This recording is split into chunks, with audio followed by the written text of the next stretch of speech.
There's been a lot of upcoming games that were announced, and many people were very hyped about them, like Destiny 2 and Injustice 2. But there were also games which were kind of overlooked, and I feel as if these games need a bit more attention. Because 1, I've personally played the prequels and they were really fun, and 2, for the new games that didn't have a prequel, I researched them a bit and see possibly a really good game being created. These are in no orders from the best to the worst. They're all games that I really want to play, and I don't have any bias towards any single one of these titles. So yeah, without any further ado, let's get the list started, shall we?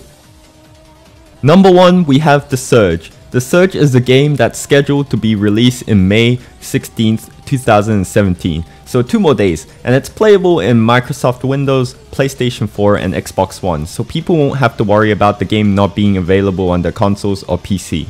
Steam might be a better platform, but it's still there for PC players not to feel left out.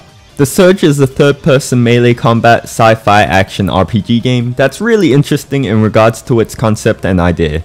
It's been set in a dystopian future where mankind has already used all of the world's resources, which led to all kinds of troubles such as environmental problems. The developers of this game made the game portraying the future of the world where the advancement of high-end technology and its evolution has done us in, and made the life of humanity into a hellhole. Which, first of all, I don't want that to happen, and even if it does happen, I hope my death comes quicker so then I won't have to experience the fall of mankind. Anyways, players use characters which equip exoskeleton to battle enemies and can be customized as you progress through the story.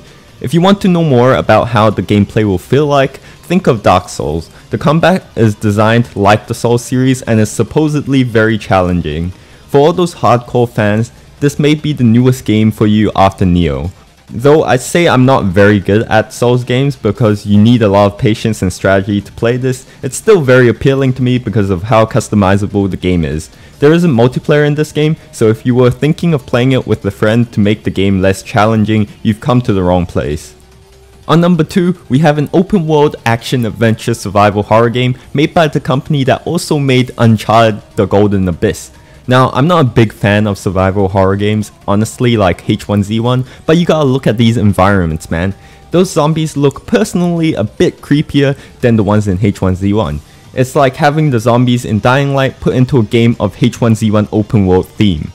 Anyways, Days Gone is scheduled to be released on the 26th of December, which means that there'll still be a lot of time left before we get to play it, but that doesn't mean we can't imagine how great the game can be first. On the background side of things, this game is just set like any other open world survival horror game in a post-apocalyptic scenario. However, the zombies are a bit different because they can now evolve.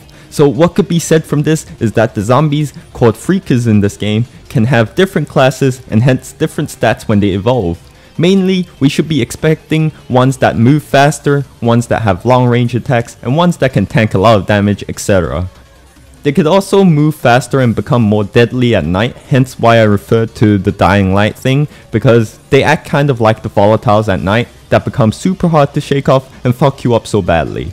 Similarly, you could use multiple ways to complete objectives either by stealth or just aggressively pushing in. Of course, there are also vehicles in the game for you to explore more about the world and its settings, and the ability to craft new items, overall adding to a game that looks really solid. Definitely check that out.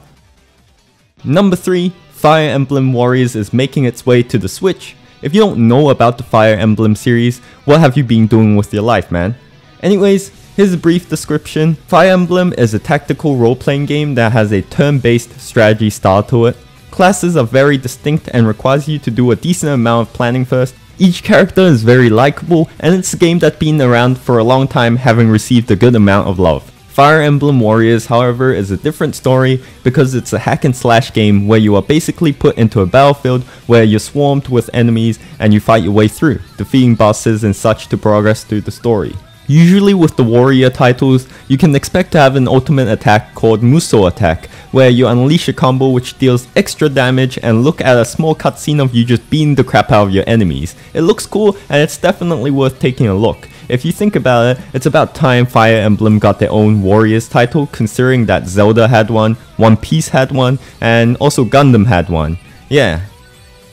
Talking about the Warriors series, if you don't like just plain hack and slash and you want more freedom, you should go with Dynasty Warriors 9. Now before you say that Dynasty Warriors is the same thing, you're put in the battlefield as well, how is this more freedom? Well, what if I told you there was more freedom? The new Dynasty Warriors 9 will be introducing an open world system where you can travel through the world of China and you'll be experiencing the feeling of walking through wonderful environments such as cities and towns and large battles. You can invade and infiltrate enemy camp, and there's now a grappling hook for doing stealth missions. You'll also be getting even more characters to play, just like its predecessors, with 83 returning characters. So if you include the new characters that will be added in later, you're getting around 90 playable characters. That's insane. If you like the freedom to do what you want, but you still don't feel as if this hack and slash has enough strategy and thinking put into it, wait for the Empires version of this game. In Empires, you get to create your own kingdom and invade others at your own will. I've always been a fan of this series and you should give it a try as well. Never know, you might fall in love with it. You know how I said that this list isn't in any order? I actually meant that all the way up to 4 wasn't in order. I put this game in number 5 because this is the game I'm most excited to play.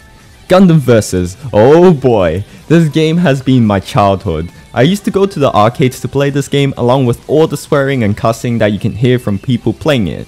Now I'm going to do the same thing again. If you don't know about Gundam, then what the fuck have you been doing with your life?